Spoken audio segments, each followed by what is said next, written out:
All right, welcome.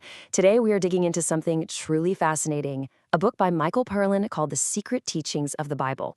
And it kicks off with a massive claim that the New Testament we all know might just be a heavily edited version, with some of its most powerful teachings completely stripped out. So let's get right into it. The author basically starts by asking this really provocative question. What if the story you've been told your whole life isn't, well, the whole story? What if some crucial ideas were deliberately cut out, changing the entire point of the message? So here's the core argument.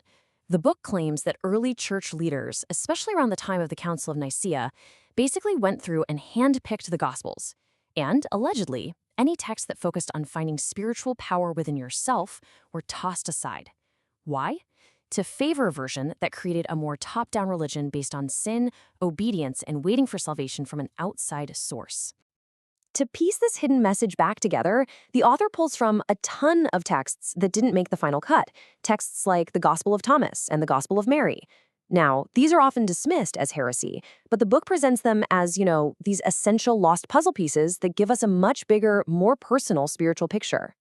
Okay, so this brings us to the first huge reveal from the book, and it takes on probably the most famous symbol in all of Christianity, the cross. Right, so the story we all know, the one that's been taught for almost 2,000 years, is that the crucifixion was this grand sacrifice. Jesus died to pay the price for humanity's sins, to satisfy a divine judgment. But check out this alternative take. The book argues the cross isn't about appeasing an angry God at all. It's a powerful metaphor for something that happens inside of us, the death of the ego, that false self that's driven by fear and attachment. So the cross symbolizes crucifying that part of yourself so you can be reborn into a higher, more authentic state of being. And this quote right here from the super controversial Gospel of Judas is used to back this up. In this version, Jesus tells Judas that by betraying him, he's actually helping him sacrifice the man that clothes me. In other words, the physical body. It totally reframes the body as just a temporary shell for the real, eternal, divine spark that's inside. All right, let's keep building on that. This next reveal really gets to the heart of Jesus' role. Was he supposed to be someone we worship from afar, or was he a teacher trying to spark an awakening within us? So the book throws out this really fundamental question. It makes the point that if you actually read the Gospels, Jesus never explicitly says, hey, worship me. He's always pointing to the Father or talking about the kingdom of God being within you.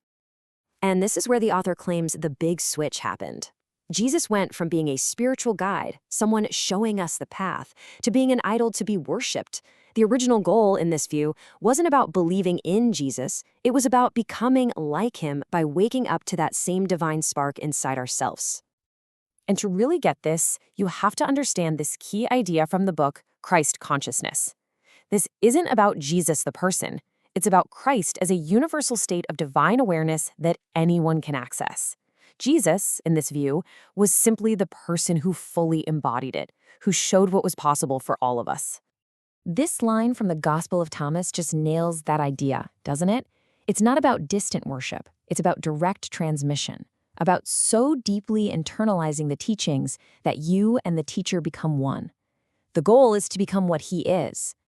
Now for our third reveal, which focuses on a figure who the author says has been completely misunderstood and maybe deliberately sidelined, Mary Magdalene.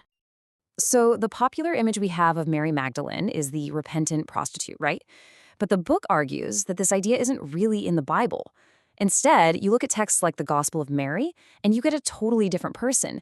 She's presented as his top disciple, the one who actually understood his deepest mystical teachings, while other apostles, like Peter, were left scratching their heads.